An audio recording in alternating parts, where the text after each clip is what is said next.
Wanted to lead you through a practice today, and I'm glad we can meet here just for that purpose.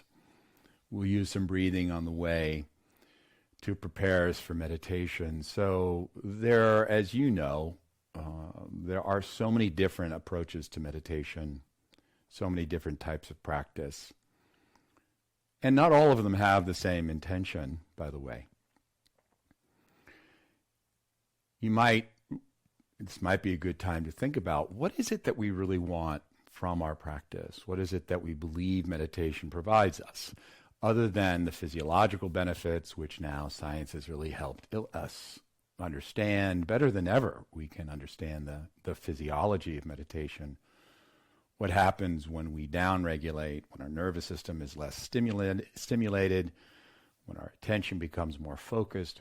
All sorts of meaningful things come online neurologically speaking. But beyond just the physiological benefits of it, what is unique about meditation? And in the end, what I would offer is there's really two main pieces. One is that we have the potential that when our mind gets more quiet, that we can begin to objectify it. We can begin to see our mind from a distance, as it were, and as a result, we can become more insightful. As the mind becomes more transparent, we can begin to view the mind objectively the same way we would and can offer guidance and insight into a friend of ours or someone we care about. We can offer insight into their thoughts, their mental patterning. We have the advantage as we become more quiet and we begin to objectify the mind, the way it moves, what it seems to be preoccupied with. We can view it from a distance and as a result gain greater insight into our own minds and even potentially, ideally, begin to break those patterns where our mind follows a kind of repetitive nature that is less than constructive. So that's number one. The second thing, though, and this is a more subtle dimension of practice, it's not just connecting to the good, which certainly is part of it. So we have an ideal, a sense that the universe, perhaps, let's say, for example, we think that the essence of the universe is inherent goodness, love, light, healing. And I can make the case for that. I certainly don't. I wouldn't argue that. But I also think it's worthwhile understanding that while we pursue the good, there's this sense of turning away from what we may see as non-constructive, not helpful. And that kind of sets up this dualistic point of view in relationship to the universe. Now, why do I bring that up? Because ultimately,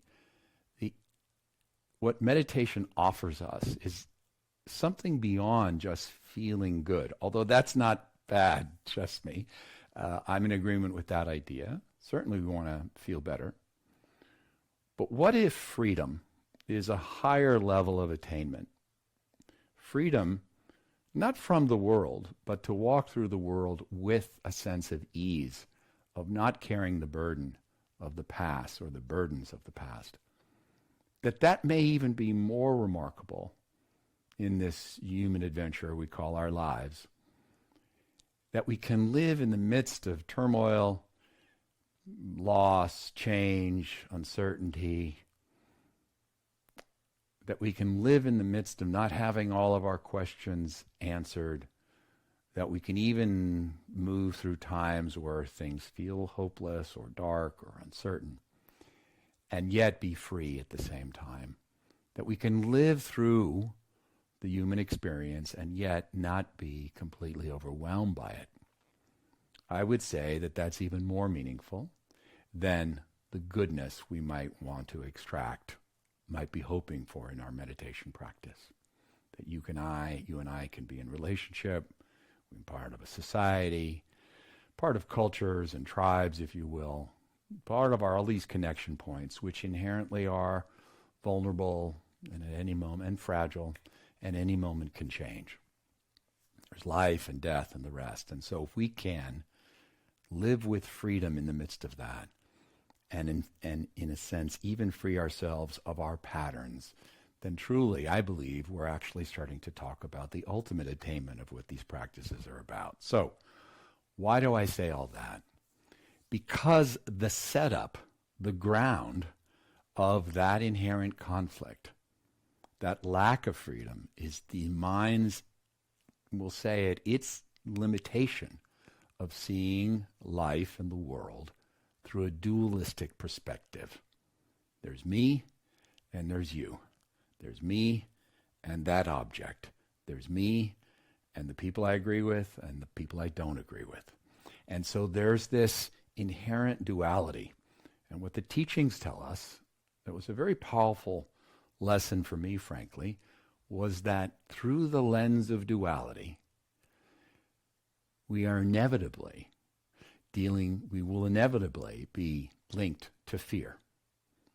So, if we are going to be free of uncertainty, if we're going to be ultimately in a place of being unburdened, we have to detach or separate ourselves from the mind's default mechanism of duality. All right, so that's a long way of explaining, but it gives you the background. Maybe what else do we have better to do than to consider these ideas on a Sunday afternoon, at least here from where I am. It's Sunday afternoon.